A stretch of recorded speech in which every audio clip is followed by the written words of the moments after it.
listeners, I'm super excited to welcome you to a new program series for the last quarter of the year 2025.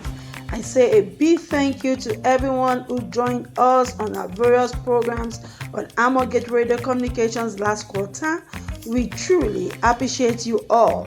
We are back with another insightful, informative, and engaging program series titled Agricultural Productivity and Inclusive Economic Growth. Remember, it's still Armourgate Radio Communications, and I still remain your host, Titilola Ogunsona. Despite the necessary presence and remarkable achievement of the ever-evolving digital and artificial intelligence era the world has embraced, the irreplaceable and significant role that agriculture plays in the global economy remains uncontestable. It is an obvious fact that man needs food to live and be productive in any sector, of course, including technology. Hence, agricultural outputs, including their value additions, have been main sources of income for a number of economies, constituting a significant part of their gross domestic product (GDP). It thus becomes pertinent to take an intense look at the role agricultural productivity plays in achieving inclusive economic growth. You would observe that the key phrase for the quarter is inclusive economic growth. Last quarter, we looked at fiscal intervention and economic growth. Previous quarters in this year, it has been on economic growth, okay? But, this quarter, we are looking at inclusive economic growth, okay? That today we'll start with the basics, okay? What is agricultural productivity? What we mean, what is economic growth? When we say inclusive economic growth, what do we mean? We'll be examining various definitions by various schools of thought on this subject matter, and of course we'll look at few countries, maybe top 10 countries that have high level of agricultural productivity in terms of production of agricultural products. We'll look at that and some other concepts that we'll consider as far as the time frame will permit up to on this maiden edition of our new program series. So when we say agricultural productivity, what do we mean? Agricultural productivity refers to the efficiency with which agricultural inputs such as land, labor, and capital are converted into outputs like crops, livestock, and others.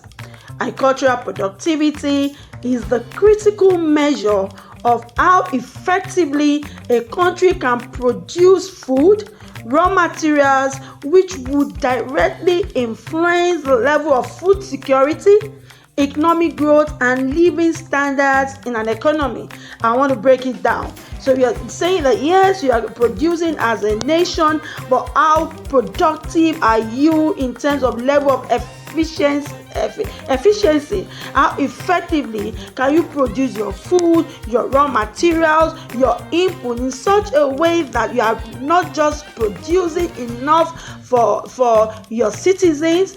That's when talking about food security, that the various food crops, livestock, value addition products, from agriculture is so efficient that they have enough to feed on. Not only enough to feed on, you also have enough for export that would earn you income, and that speaks to the level of your GDP, your economic growth, and of course it has to cut across everybody in the economy so that it speaks to the living standard of the people. So there's a difference between producing agricultural production and agricultural productivity. So you can keep producing, but is it in an efficient way? Are you producing enough so that you don't have the issue of food insecurity?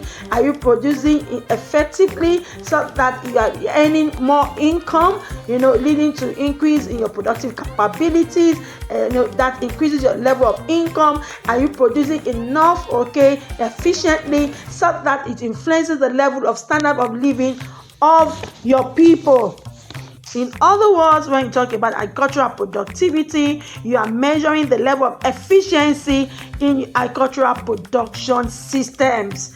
From the crops to livestock, the whole ecosystem. So how efficient are you? Of course, when you talk about agricultural productivity, also speak to the ratio of yields relative to agricultural inputs. So inputs like your labor, knowledge, land, water, seeds, fertilizers, pesticides. It speaks to all of these, your various agricultural inputs. So you're looking at the ratio of your input to your output. You can't talk about productivity when we have wastage. You can't talk about productivity when the whole process of agricultural production is inefficient. You can talk about productivity when you are not operating the whole value system, when you're not operating in an efficient manner or in an optimal manner. Even when you take the definition of agricultural productivity according to IG Global, it also speaks to the ratio of the measure of agricultural output to agricultural input, and it measures efficiency in an agricultural production system which employs land, labor, capital, and other related sources. So it's still about the level of efficiency in the production system, agricultural production system of an economy, of a nation, of a country. So from all these definitions, what we have considered, so you could just ask, so there is a possibility that you could actually be blessed with natural resources as a nation in terms of land, human capital, finances, raw materials, and you can actually be blessed and still not optimize various output from this input that you have been blessed with. So it's we're going to be considering a lot of factors as we go on in this program series on various subsequent episodes, where you will be looking at what are those factors that could inhibit a nation from producing optimally. What are those inputs that are relevant? How do you optimize those processes? Can you use technology to optimize this process? The issue of finance, are you optimizing financial allocation and economy? You will be considering a lot of factors as we go on in this episode and subsequent episode as we go on in this quarter in our new program series. So let's go further to consider agricultural production statistics that was collated by the Food and Agricultural Organization of the United Nations, looking at the coverage period from 2010 to 2023. Well, I'll just mention the highlights of the report, and if you read some statistics, global statistics on agricultural production. The global production of primary crops reached about 9.9 billion tons in 2023, and this revealed an increase by 3% since 2022 and 28% since 2010. From 2010 to 2023. Doing this review, the period of the coverage period has reviewed the 28% since 2010. Also, world cereal production increased by 61 million tons, or 2% between 2022 and 2023, and this figure has been driven by an increase in maize output. And of course, world production of sugar crops increased by 122 million tons between 2022 and 2023. This is a lot, in sugar crops, and the main sugar crop, was a sugar cane, was by far the main sugar crop, with more than 2 billion tons in 2023, comparing that to 281 million tons for sugar beets. The global production of roots and tubers also increased by 2% between 2022 and 2023, and the reason attributable to this was due to moderate growth in cassava and potato production.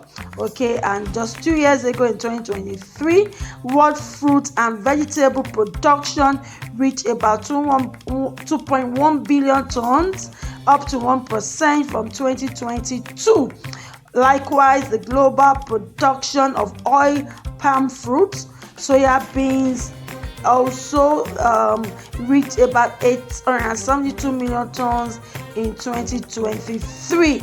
Okay, coming back to cattle, coming back to animals, the volume of chicken, pig, and cattle, the main meat produced worldwide, reached about 321 million tons in 2023. And also this report highlighted that India and the United States of America were the top producers of raw cattle milk in 2023. We need to also look at this, in subsequent episode, accounting for 127 and 103 million tons respectively. And of course, the world elk production isn't left out. In 2023, this reached about 97 million tons, in 2023. So what we have seen, there's been an increase in production from primary crops to cereal production, to sugar crops, even going back to the roots and tubers. The world fruit vegetable production was not left out. Of course, all palm fruit, the volume of chicken, and of course also talking about cattle milk and egg production. There's been an increase, from 2010 to 2023 from these reports that I just considered. Armourgate, founded in 2008 out of a desire to build transgenerational structures for organizations, institutions, and nations. We have worked with large businesses, international development organizations, and public sector ministries and agencies. Armourgate, our uniqueness is that we do not just work for you, we work with you. For example, we do not leave you to the task after sourcing talent that will help the new hire settle into robust leadership development programs. We are technical experts in advising and supporting institutions on strategy and leadership, artificial intelligence, strategic human resource management, public sector reform, finance, audit and tax, FAT, and strategic communications. We do all this and more out of a desire to transform nations through institutions and organizations. For further inquiries, email contact@thearmourgate.org or call +234 810 999 6666, +234 807 957 4151, and +161 0504 6026. www.thearmourgate.org. Armourgate, building to endure and transforming nations through institutions and organizations. Thank you so much, Dr. Mrs. Ogunsona. Before we dive into the question, let's quickly talk about agriculture finance. Okay. Agriculture finance to the financial services and products that support agricultural activities, like farming, livestock production, and agribusiness. It's also providing access to capital, managing risk, and facilitating transactions to help farmers and agribusinesses thrive. Now let's think of it like farmers need money to buy seeds, equipment, and labor, just like any other business. So the availability or the availability of simple short-term seasonal credit can be a game changer for smallholder farmers. It shapes a smallholder farmer's productivity in a single planting season in several interlinked ways. One of it is access to key inputs at the right time. We know smallholder farmers often face liquidity constraints such that they don't have cash in hand just before planting season. And during the planting season, we usually experience expenses, some of these farm products being expensive, like seeds, fertilizers, and even hired labor. This is because they are in the period whereby they are supposed to start planting to prepare for harvesting later. So with credit, smallholder farmers are able to purchase improved seeds on time, apply adequate fertilizer, and employ timely labor operations, which significantly boosts the farm yields.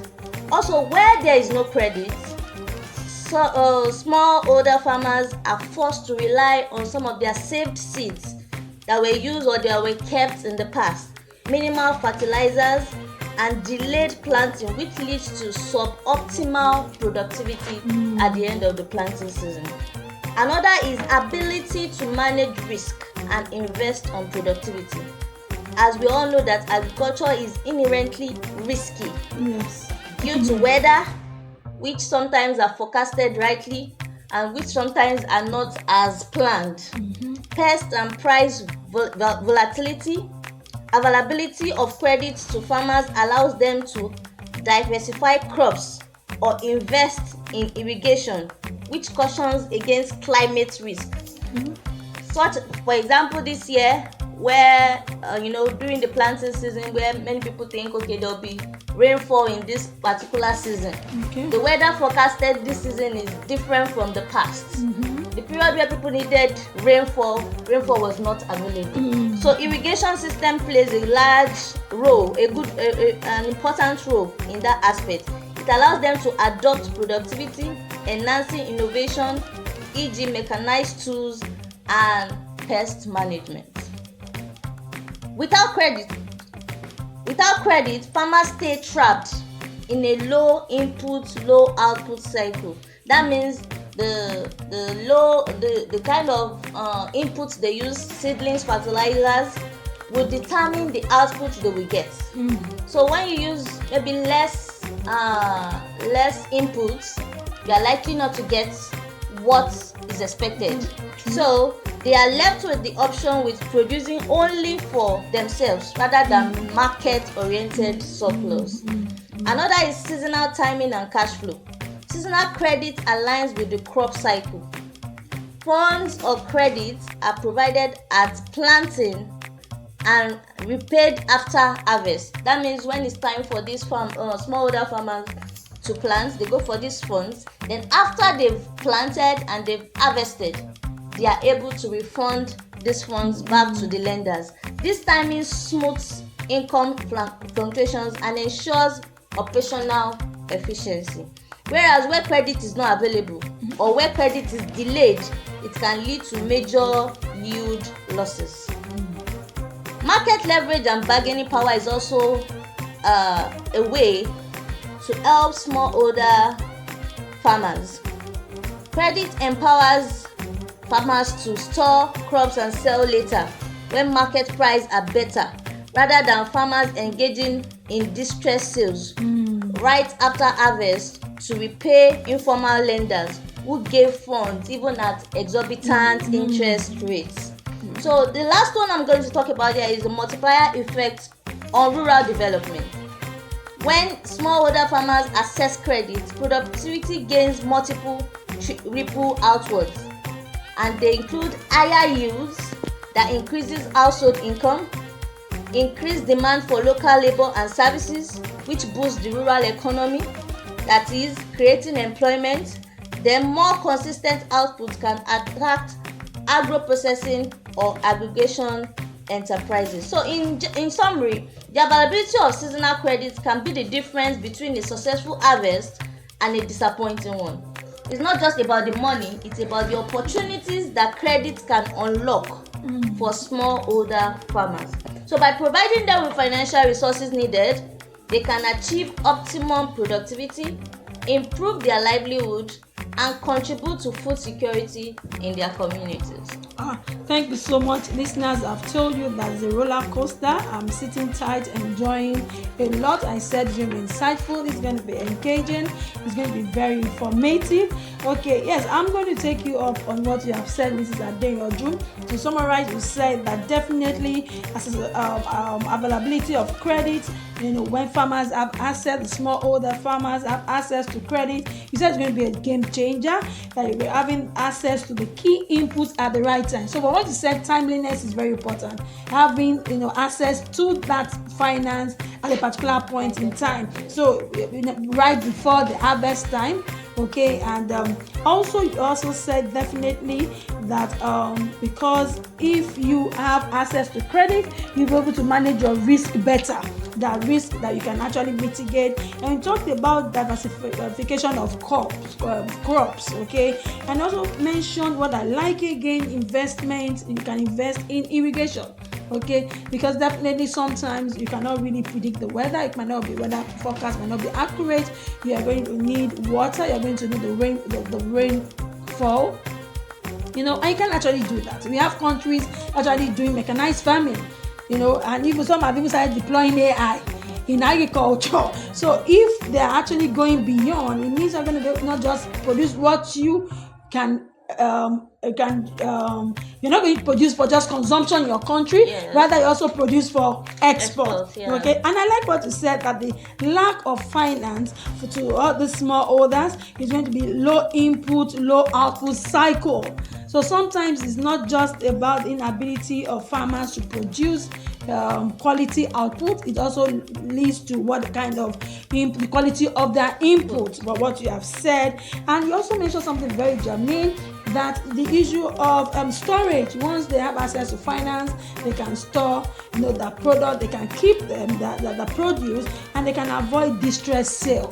Okay, now and you also spoke about the multiplier effect on rural areas, because it leads to food security for the nation. Now I want to take you up on this. Do you think that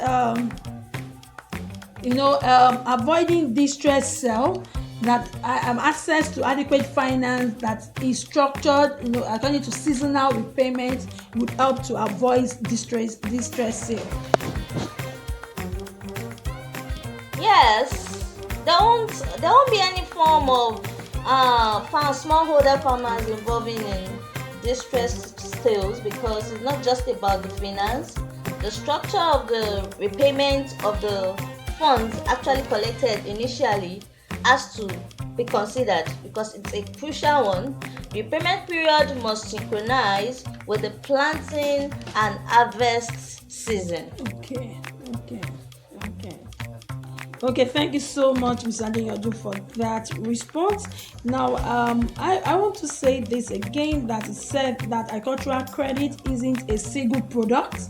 Definitely they're going to vary from short-term input loans, medium-term assets, financing for machinery or irrigation, to long-term credit for land acquisition and others. And we realize that each of these products serve different purpose in the production cycle. From the cycle of farm, the stage of planting, to even the clearing, the pre-planting stage, from the clearing to the planting stage to the harvest period, the harvesting stage. Okay, so basically there are different kinds of financial products that you could have that will serve various purposes. Okay, so in your experience, which type of financial product would you say have demonstrated the most significant and direct catalytic effect on productivity? Like for instance, we could have import of financing, irrigation, infrastructure. So if you have something like that, which one of them will you say is greater? Will you say that irrigation infrastructure is greater than financing of fertilizers? So in your own opinion, from your experience, what kind of financial products would you say have demonstrated the most significant and direct catalytic effect on productivity? Thank you so much. Research evidence have shown that the most catalytic financial products are those that addresses farmers' immediate productivity bottlenecks, while laying a foundation for long-term growth. Considering the different financial products such as short-term input loans, which are majorly required for seeds, fertilizers, and pesticides. These types of credit has the most immediate and direct effect on productivity within a single planting season. It ensures farmers can buy improved seeds, apply the right fertilizer, and even hire labor at the right time. Yields can rise from maybe like 30 to 100% depending on the crop and soil conditions. Another one is medium-term asset financing. This, for example, for the purchase of machineries like irrigation system, mechanization, storage, and so on and so forth. This has a transformational impact. It can also have a substantial impact on productivity by increasing efficiency, reducing labor costs, and enables farmers to cultivate and manage larger areas. It reduces dependence on rainfall, allows multiple cropping cycles, and even improves efficiency. The third one, without wasting time, is long-term credit, which is majorly for land acquisition and farm expansion. This type of credit can be essentially used for farm expansion and investment. It has an indirect and long-term impact or effect on productivity. For example, land acquisition can lead to increased production capacity, but may take time to realize the benefit because it is actually a long-term benefit. Now, comparing the impact of financing irrigation infrastructure and financing fertilizer. Mind you, let's not forget that financing irrigation infrastructure is a medium-term credit, while financing fertilizer is a short-term credit. So, financing irrigation infrastructure can have a more significant and lasting impact on productivity. Irrigation allows farmers to control water supply, reduce crop stress, and increase crop yields. It allows them to plant multiple crops per year, hereby expanding their production capacity. The thing with financing irrigation infrastructure is that it allows you to have multiple planting in a year. You don't necessarily have to follow the calendar of you plant this time, you harvest this time. Once there's a direct and standing irrigation system, it allows you to plant and even harvest more. So financing fertilizer, on the other hand, is important for crop nutrition and yield, and it might have a more immediate but potential short-term impact on productivity. Fertilizer application can lead to significant yield, which increases significant yield increase, but the benefits may be more dependent on other factors like soil quality, weather, and even pest management. So therefore, personally, the most effective approach should involve the combination of financial products tailored to the specific needs of the farmer and their farm. While financing irrigation infrastructure tends to ensure sustainability and resilience, financing fertilizer increases output and yields. So the greatest results occur when both forms of finance are combined together. So financing fertilizer, which is a short-term credit, increases yields immediately, while financing irrigation infrastructure, which is a long-term credit investment, supports investment and maintains consistent productivity over time.